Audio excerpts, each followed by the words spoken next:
கோவையில் விஜய் வருகையின் போது போக்குவரத்திற்கு இடையூறு ஏற்படுத்தியதாக தற்பொழுது தாவிக நிர்வாகிகள் மீது வழக்கு பதிவு செய்யப்பட்டுள்ளது.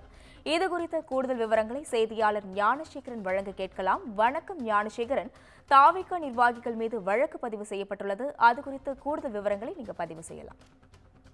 வணக்கம் அஸ்வினி. தமிழக வெற்றிக் கழகம் வாக்குச்சாவடி முகவர்களுக்கான கருத்தரங்கம் கோவையில் 2 நாட்கள் நடைபெற்றது.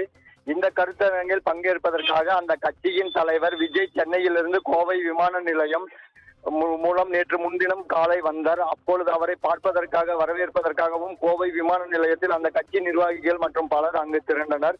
நிர்வாகிகள் பலர் அங்கு வந்ததால் விமான நிலையத்திற்கு வந்து செல்லும் பயணிகளுக்கு இடையூறு ஏற்படாமல் இருக்க இரும்பு தடுப்புகள் அமைக்கப்பட்டிருந்தது. ஆனால் தாவேகா தலைவர் விஜயை பார்க்க வேண்டும் என்ற ஆவலில் விமான நிலையத்தில் குவிந்த நிர்வாகிகள் மற்றும் பலர் அங்கு வைக்கப்பட்டிருந்த இரும்பு தடுப்புகளை அகற்றியும் அதன் மீது ஏறியும் குதித்தும் சென்றனர். இதன் காரணமாக விமான நிலையத்துக்கு வந்த பயணிகளுக்கு இடையூறு ஏற்பட்டது.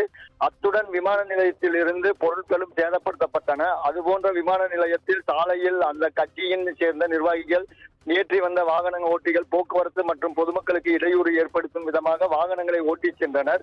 இது குறித்து புகாரின் பேரில் பீளமேடு காவல்துறையினர், தமிழக வெற்றிக் கழகம் மற்றும் மாநகர மாவட்ட செயலாளர் சம்பத் உட்பட பலர் மீது பொதுமக்களுக்கு இடையூறு ஏற்படுத்தல் ஆகிய 2 பிரிவுகளின் கீழ் வழக்கு பதிவு செய்துள்ளனர். இதில் விமான நிலைய சாலையில் பொதுமக்களுக்கு இடையூறு ஏற்படுத்தியதாக மொத்தம் 133 வாகனங்கள் மீது வழக்கு பதிவு செய்யப்பட்டுள்ளதாக போலீசார் தெரிவித்துள்ளனர்.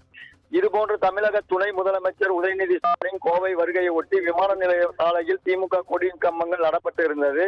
அந்த கொடி கம்பங்கள் சிலர் சேதப்படுத்தினர். இது குறித்தும் பீளமேடு போலீசில் புகார் செய்யப்பட்டது.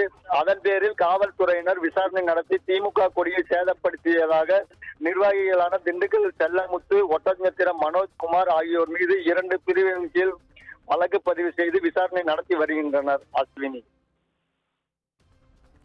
கூடுதல் விவரங்களுக்கு நன்றி ஞானசேகரன்.